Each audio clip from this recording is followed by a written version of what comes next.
Добър вечер, скъпи приятели! Ето, дойде този ден, този час, този миг, когато отново се срещнахме с вас. И най-накрая, отново ще научим нещо ново, нещо интересно, заедно с вас. Нашият седмичен YouTube алманах продължава. И така, настанете се удобно пред вашите YouTube приемници, настройте антените и започваме. Но бързам да ви зарадвам. Очаква ни конкурс за най-красивия лайк и коментар.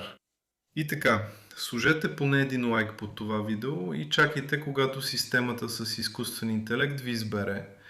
И ще получите лично поздравление от водещия на YouTube канала Антон Алексеев на живо. И така, днес ще говорим за паметта. Как да подобрим кръвоснабдяването на мозъка и да не загубим паметта си. Да не забравим как се казваме, къде живеем и къде сме скрили парите. И така, какво влияе на нашата памет? На първо място, това е кръвоснабдяването на мозък. Две системи артерии хранят нашият мозък. Това са гръбначната артерия и общата сънна артерия, която след това се разделя на външна и вътрешна. Общата сънна артерия обикновено започва да се засяга от атеросклероза. Настъпва стесняване на лумена на тази артерия и се увреждат определени части на мозъка. Но системата на кръвоснабдяване на мозъка е устроена така, че там се намира така нареченият Вилизиев кръг, където всички артерии образуват, това се нарича анастомоза. Анастомоза. Как да го обясня? Сега ще ви обясня с помощта на графична схема.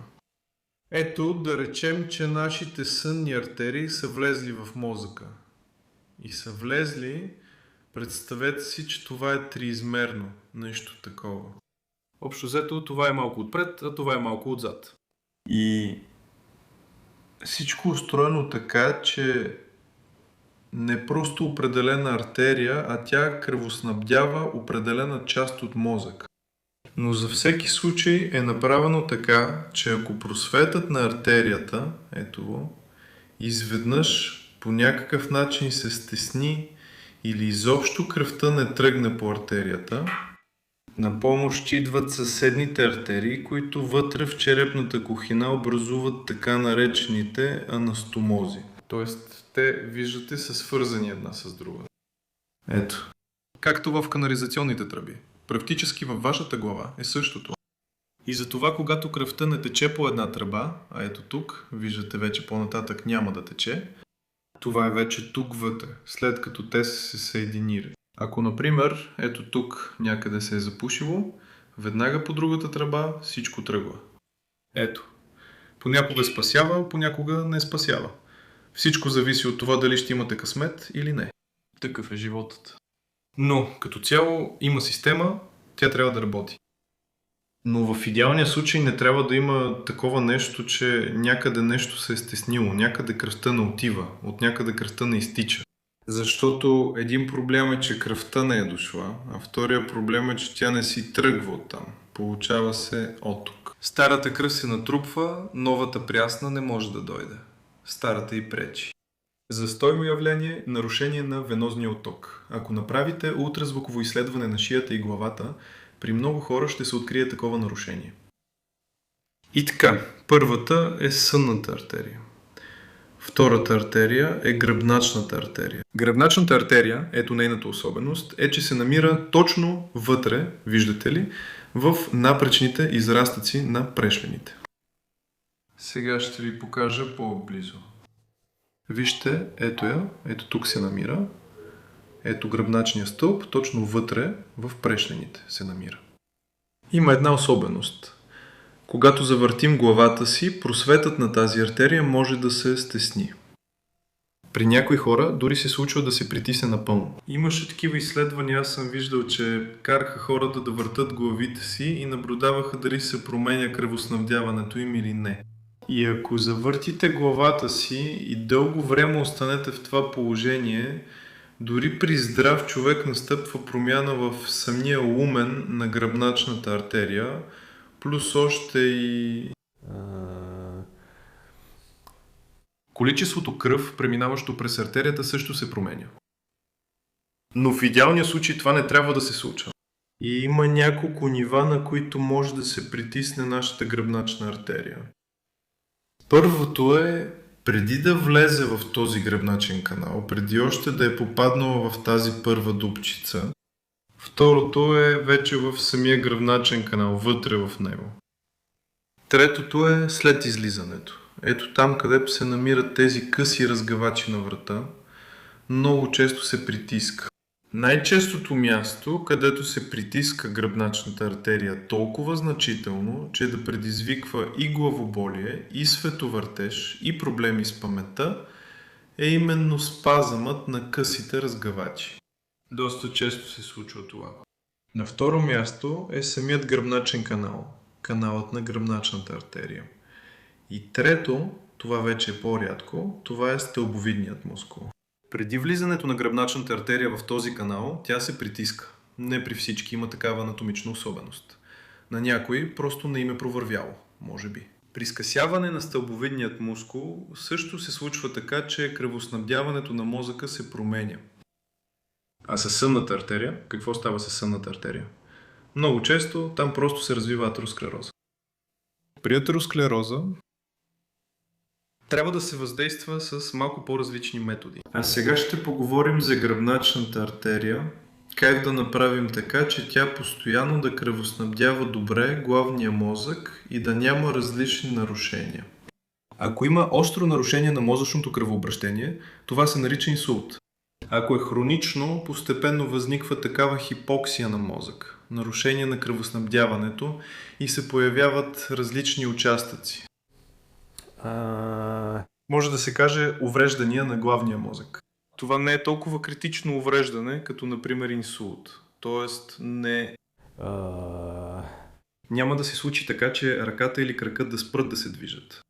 Но постепенно ще започнете да забравяте как се казваше съпругът ви, колко деца имате, къде сте оставили 1000 рубли. Изключихте ли ютията, не изключихте ли ютията. Всичко това оказва влияние. В самата кора на главния мозък се появяват такива участъци. Това се нарича енцефалопатия. Енцефалопатия с различна степен в зависимост от изразеността. Първа степен.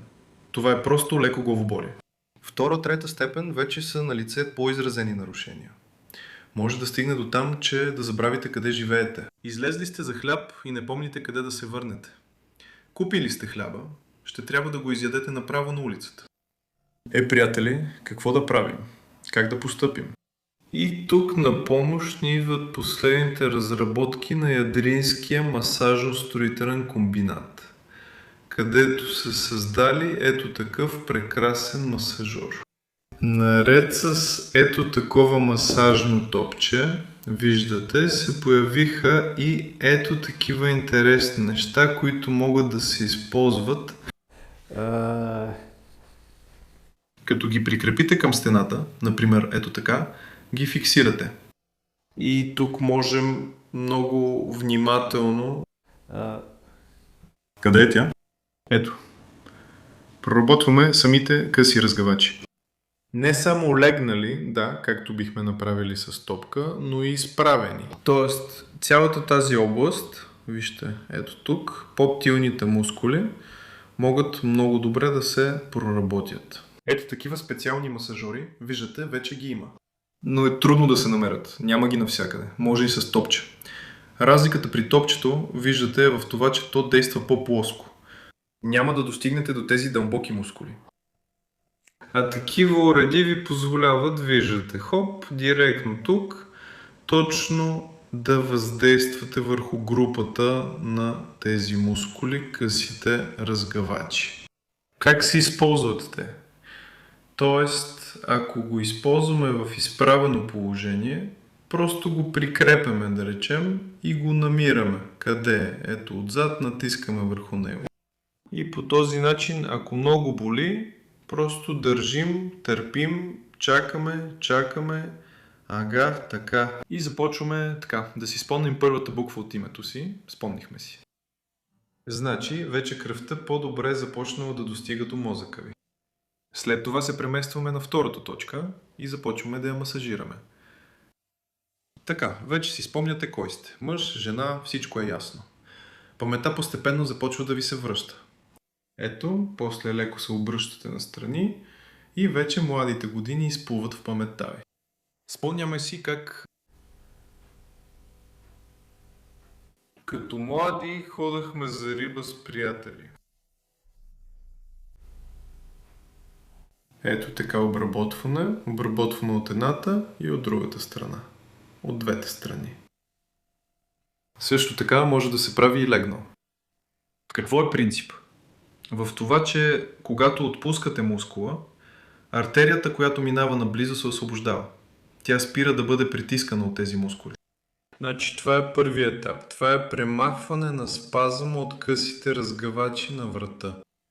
Но ако просто масажираме всичко така и оставим врата си на мира, е възможно този спазъм да се върне обратно, както е дошъл. И пак дори няма да си спомните къде сте оставили вашите топчета, топки, масажори. Ще трябва да купите нов. Така че, какво да правим? Как да затвърдим резултата с вас? И така, приятели, комплекс от упражнения за подобряване на паметта от Шамерлински институт за възстановяване на паметта и мозъка. Първото упражнение. За да не се върне обратно този спазъм на късите разгъвачи, трябва да тренираме дългия разгъвач на врата. Затова лягаме по гръб. Под главата слагаме може одеяло, може възглавница, може и някакъв валяк. И започваме да натискаме с тилната част на главата върху него. Натискаме с тила, повдигаме лопатките. Напрежението ще усещате повече не във врата, а именно между лопатките. И с лактите си също си помагате малко. И направете такива движения 10-15 пъти. Така тренираме долната част на разгъвача на врата, която започва от гръдните прешлени, дори не от врата. Ето така направихме 2-3 серии по 10 пъти. Продължаваме. Сега трябва да тренираме средната част на разгъвача на врата. Затова лягаме по корем, главата леко я отпускаме надолу, ръцете поставяме надолу. И тук правим също 2-3 серии по 10-15 такива движения. След това се обръщаме на лявата страна и правим 2-3 серии странични движения. След това се обръщаме, както се досетихте, на дясната страна и повтаряме същото. Тоест, с тези движения подобряваме притока на кръв към врата и главния мозък и оттока й оттам. Това е този комплекс от упражнения. Но сега трябва да накараме мозъка ви да заработи отново. Кръвта дойде там, кръвта си тръгна, нова свежа кръв снабдява всичко, мозъкът започна да пулсира. Готов е да приема важна информация. Сега трябва да започнем да го тренираме.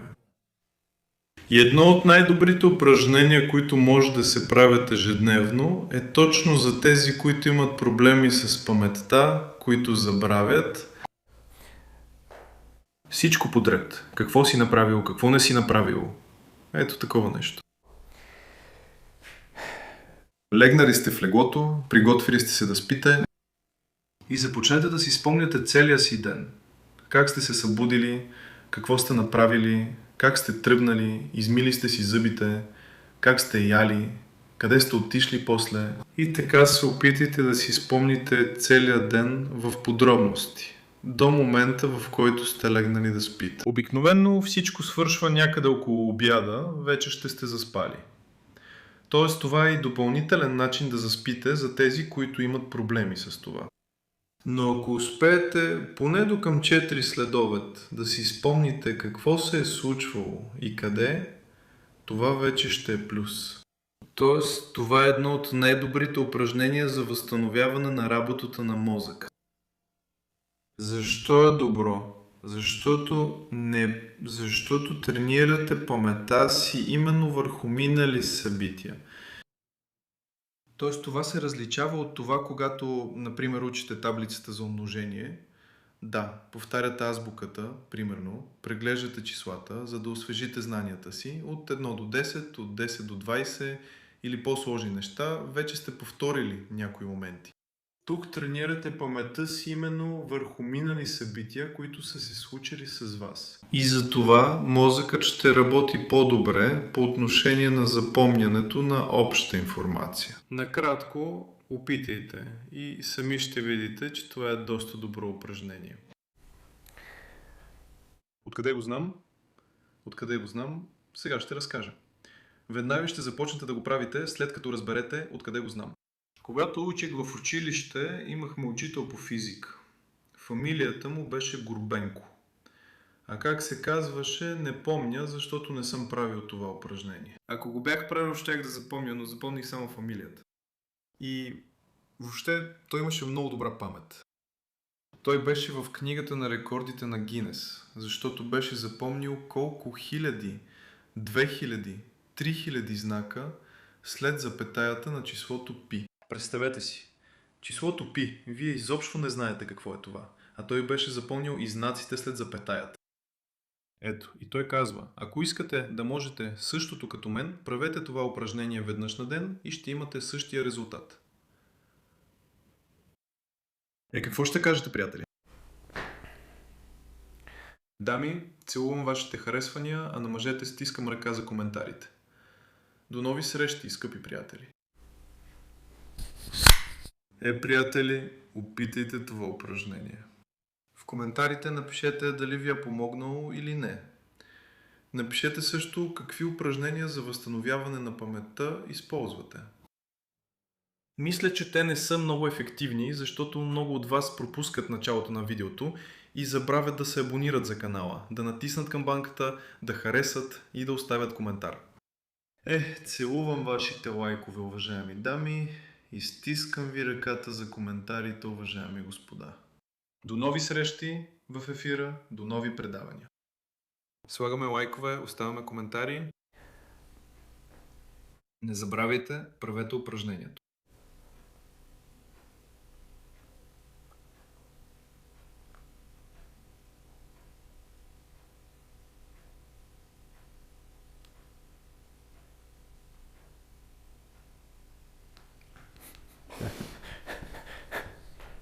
Cheers.